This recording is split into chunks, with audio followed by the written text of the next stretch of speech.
So the other day, I was scanning film with my camera, and I thought, what if I scan this film onto more film?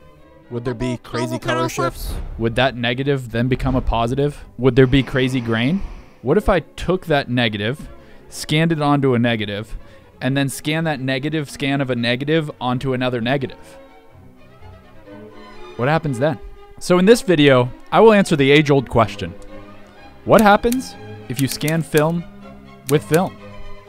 And if you're thinking to yourself, Max, I don't even know what scanning film is. Don't worry, I'll answer that. But to get started, we need a good starter image. Something colorful.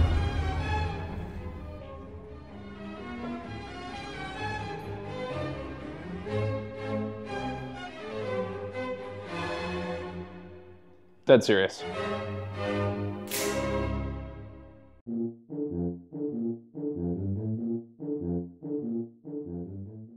Now that we have our perfect, very scientific starter image, it's time to get the negative scanned. Let me show you how that works. To understand scanning, you first have to understand negatives. Most films that you shoot will be negative films. This means that when the photo is taken and the film is developed, if you look at the film strip, the colors will be inverse of real life. Blacks will become whites, greens will become reds, etc. So to turn a negative into a photo with real life colors, you have to scan it. This can be done with a real scanning machine like this Fuji Frontier,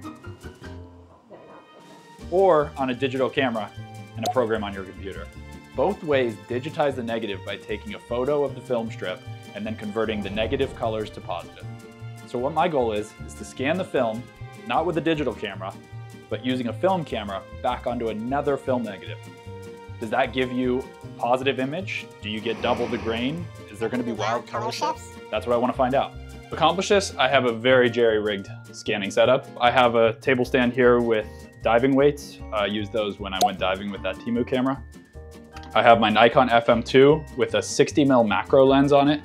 This should give us one-to-one recreation, meaning the negative will be exactly translated to the negative on the other side, meaning we don't have to crop in or lose any quality. And then I also have a shutter release cable, so I don't have to touch the camera because the exposure is going to be half a second, so we don't want anything moving. This is also a lot easier to do on a digital camera when you can look at the screen and have focus peaking and such. Looking down into an optical viewfinder is not the easiest way to accomplish this. There are so many variables that can affect the outcome of this photograph. So before we get ahead of ourselves, we're gonna have a control. It's gonna be the same film stock scanned onto the same film stock. Ektar 100 onto Ektar 100, and this will act as our control for the rest of the video.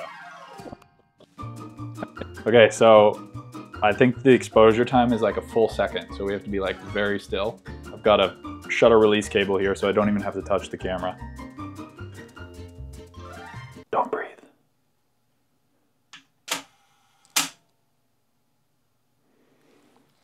Okay, so we've taken our control, but I want to see what happens if you mix film stocks.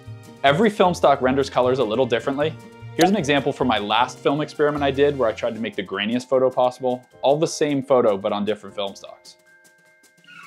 So let's see if there's any crazy color if we introduce another popular Kodak film stock, Portra 400. So we've got Ektar 100 being scanned onto Portra 400. Let's see what we get. Another thing to look out for is this is a 400 speed film, so there should be more grain. So will we have like a multiplication of the grain when you add 100 and 400? Let's find out.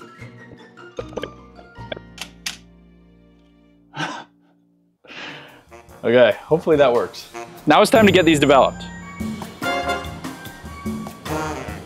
All right, so we're here at the lab with the Film King, D3.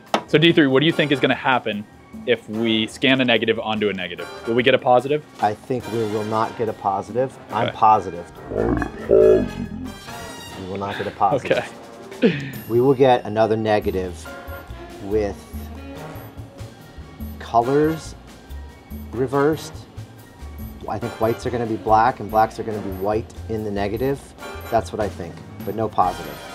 Okay. I'm positive. I'm positive. He's positive. All right, there you go. For you kids at home that want to know, what I'm doing is taking his film out in this light, tight, dark box. It's kind of like just walking into the dark room, and I'm loading it into a little device that we call an intermediate cartridge, which is this. It's light tight, This allows us to have a little strip of the film out so that we can tape it to a leader card and send it through our film processor. All right, Adrian, what do you think will happen if we scan a negative with a negative? Negative with a negative would probably come out looking like a positive, I think, but it's still negative, but I'm excited to find out. You heard it here first, folks. How long do we have to wait? 15 minutes.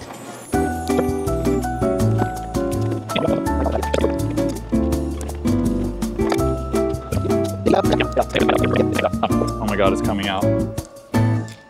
I don't know which one's mine. Oh yeah. Oh, I see clowns. Ooh, they look underexposed maybe. It's hard to tell without the white. It's weird. It's like dark, but it almost isn't. Like I see reds. Okay, this is Ektar, if that's what we're calling it. That looks like positive. I'm interested to see how it's gonna scan. Just looks like really low saturated, but it's definitely not a negative. That is a positive photo. And I guess that's what we should have expected. So, the moment you've all been waiting for. Ektar scanned onto Ektar. We actually did get a positive image, but here's what it looks like. So here's the raw scan of the positive image. It's completely devoid of any contrast or saturation. So to compare it to our control shot, I had to raise the contrast. Immediately you'll notice that the skin tones have gone insanely magenta, even though the background's gone green. You would think that would be impossible. The grain hasn't changed much, especially compared to what we'll see later on. Ektar was not kind. After this scan happened, we then scanned Ektar onto Portra. And this scan actually fared a little bit better. Interestingly, we almost completely lost the color yellow in the wig, and my dad's shirt turned more mustard. The background is a hair greener, and the skin tones are a hair redder. This might be due to the fact that Portra is less saturated than Ektar to begin with, so the color shifts would be a little less drastic. So I want to take it a step further. What if we scan our now positive image back onto a negative? Will we go back to a regular negative? Will we have crazy color shifts? Will we have wild grain? This time I want to do it in 3 ways. First way, with our control. Ektar. Second way, to isolate any of the color shifts Portra would have introduced, we're going to use that same Ektar-Portra mashup and go Ektar, Portra, Ektar. And the third way, we're going to create some sort of Frankenfilm, introducing a third Kodak film stock. Ektar, Portra, onto Kodak Gold. Let's find out what happens. Comment below which film stocks you would use to make your own Frankenfilm.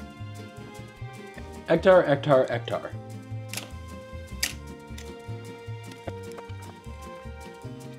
Ektar, Portra, Ektar.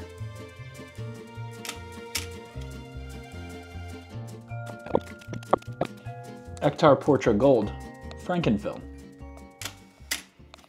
So we've scanned our control film, we've scanned Ektar, Portra, Ektar, and we've scanned our Frankenfilm. Now it's time to see what happens when you scan a negative onto a negative and then scan that negative scanned on a negative back to another negative. We are back to negatives. Negative. We officially have negatives.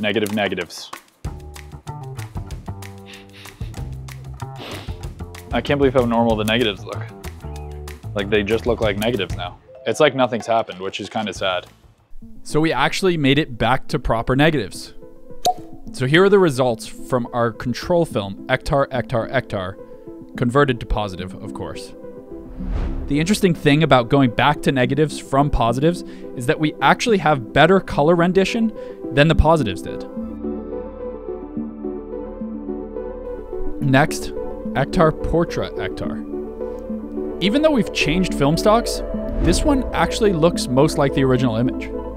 But we have lost some detail and have some god-awful grain by bringing in a 400 speed film to the mix. And where it gets really bad is the Frankenfilm.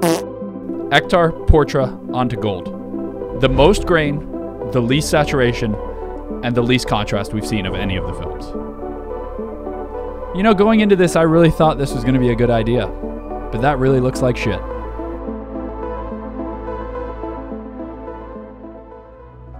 So can you scan film onto film? Yeah, Is this a viable way to scan your photos? No.